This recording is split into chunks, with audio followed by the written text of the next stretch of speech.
Cinema താരം major രവിയെ BJP സംസ്ഥാന ഉപാധ്യക്ഷനായും മുൻ കോൺഗ്രസ് നേതാവ് സി രഘുനാഥിനെ ദേശീയ കൌൺസിൽ അംഗമായും തെരഞ്ഞെടുത്തു. കഴിഞ്ഞ ദിവസമാണ് മേജർ രവിയും സി രഘുനാഥും ബി.ജെ.പിയിൽ അംഗത്വമെടുത്തത്. സൈഫ് സൈൻലാബ്ദീൻ വിവരങ്ങളുമായി ചേരുകയാണ്. സൈഫ്, ഈ പറഞ്ഞതുപോലെ തന്നെ കഴിഞ്ഞ ദിവസമാണ് ഈ രണ്ടുപേരും ബി.ജെ.പിയിൽ ചേർന്നത്. എന്തൊക്കെ പദവികളാണ് നൽകിയിരിക്കുന്നത്? ഡിസംബർ 24-നാണ് ചലച്ചിത്ര സംവിധായകനും നടനുമായ മേജർ രവി ബി.ജെ.പിയിൽ ചേർന്നത്. അതിനൊപ്പം തന്നെ കോൺഗ്രസിന്റെ നേതാവും മുൻ DCC ജനറൽ സെക്രട്ടറിയുമായ സി രഘുനാഥും അദ്ദേഹത്തിനൊപ്പം ബി.ജെ.പിയിൽ എത്തിയിരുന്നു. ഇരുവരെയും ഡൽഹിയിൽ പാർട്ടി ദേശീയ അധ്യക്ഷൻ JP നഡ്ഡയെ സന്ദർശിക്കുകയും ബി.ജെ.പിയിലേക്ക് രണ്ടുപേരെ സ്വാഗതം ചെയ്യുകയും ചെയ്തു. സംസ്ഥാന അധ്യക്ഷനായ K സുരേന്ദ്രനും ഇവരെ കൂടെ ഉണ്ടായിരുന്നു. ഇതിന് പിന്നാലെയാണ് പ്രധാനപ്പെട്ട പദവികളിലേക്ക് ഇവരെ തീരുമാനിച്ചിരിക്കുന്നത് എന്നുള്ളതാണ് ശ്രദ്ധേയമായ കാര്യം. മേജർ രവിയെ ബി.ജെ.പിയുടെ സംസ്ഥാന ഉപാധ്യക്ഷനായിട്ടാണ് നാമനിർദ്ദേശം ചെയ്തിരിക്കുന്നത്. കണ്ണൂരിൽ നിന്നുള്ള നേതാവ് സി രഘുനാഥിനെ ദേശീയ കൌൺസിലിലേക്കും K സുരേന്ദ്രൻ നാമനിർദ്ദേശം ചെയ്തിട്ടുണ്ട്. കഴിഞ്ഞ തെരഞ്ഞെടുപ്പിൽ മുഖ്യമന്ത്രി പിണറായി വിജയനെതിരെ മത്സരിച്ച കോൺഗ്രസിന്റെ മുതിർന്ന നേതാവാണ് സി രഘുനാഥ്. KPC അധ്യക്ഷനായ സുധാകരനുമായി അടുത്ത ബന്ധം പുലർത്തുന്ന ആളാണ് രഘുനാഥ് എന്നുള്ളതാണ് ഇന്നത്തെ രാഷ്ട്രീയ കൗതുകമായി നമുക്ക് കാണാൻ കഴിയുന്നത്.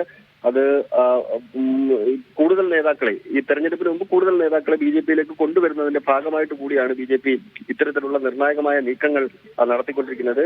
മേജർ രവി ഒരുപക്ഷെ അടുത്ത ലോക്സഭാ തെരഞ്ഞെടുപ്പിൽ കേരളത്തിലെ ഏതെങ്കിലും ഒരു മണ്ഡലത്തിൽ നിന്ന് ബി.ജെ.പി സ്ഥാനാർത്ഥിയെ മത്സരിക്കുമെന്ന അഭ്യൂഹങ്ങളും നിലനിൽക്കുന്നുണ്ട്. ശരി, സൈഫ് സൈൻലാബ്ദീനാണ് തിരുവനന്തപുരത്ത് നിന്ന് വിവരങ്ങൾ നൽകിയത്. റോബിൻ ബസിനെ വാളയാറിലും മോട്ടോർ വാഹന വകുപ്പ് തടഞ്ഞു പരിശോധിച്ചു. യാത്രക്കാരുടെ ലിസ്റ്റ് പരിശോധിച്ച ശേഷം ബസ് വിട്ടയച്ചു. നേരത്തെ മൂവാറ്റുപുഴയിലും മൈലപ്രയിലും ബസ്സിൽ മോട്ടോർ വാഹന വകുപ്പ് പരിശോധന നടത്തിയിരുന്നു. ടി നന്ദഗോപാൽ ചേരുന്നു വിവരങ്ങളുമായി. നന്ദു, മൂവാറ്റുപുഴയിലും മൈലപ്രയിലും MVDയുടെ പരിശോധനയുണ്ടായിരുന്നു. ഇതിനു പിന്നാലെയാണ് ഇപ്പോൾ വാളയാറിലും പരിശോധന നടത്തിയത്. എന്തൊക്കെയായിരുന്നു പരിശോധന? ബസ്സിനെ വിട്ടയച്ചോ?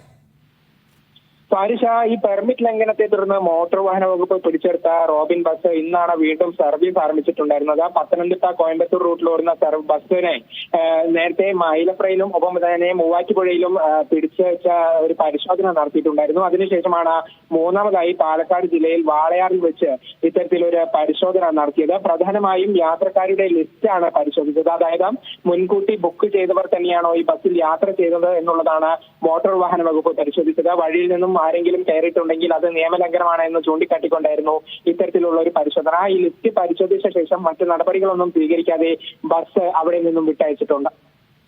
ശരി, ടി നന്ദഗോപാലായിരുന്നു വിവരങ്ങൾ നൽകിയത്. എറണാകുളത്ത് SFI നേതാവ് മഹാത്മാഗാന്ധിയെ അപമാനിച്ചതായി പരാതി. SFI മുൻ ആലുവ ഏരിയ കമ്മിറ്റി അംഗവും ഭാരത് മാതാ ലോ കോളേജ് വിദ്യാർത്ഥിയുമായ അദീൻ നാസറിനെതിരെയാണ് പരാതി. എടത്തല പോലീസിൽ KSU ആണ് പരാതി നൽകിയത്. ചൂണ്ടി ഭാരത് മാതാ ലോ കോളേജിലെ ഗാന്ധി പ്രതിമയിൽ കൂളിംഗ് ഗ്ലാസ് വെച്ച് വീഡിയോ ചിത്രീകരിച്ചു എന്നാണ് പരാതി.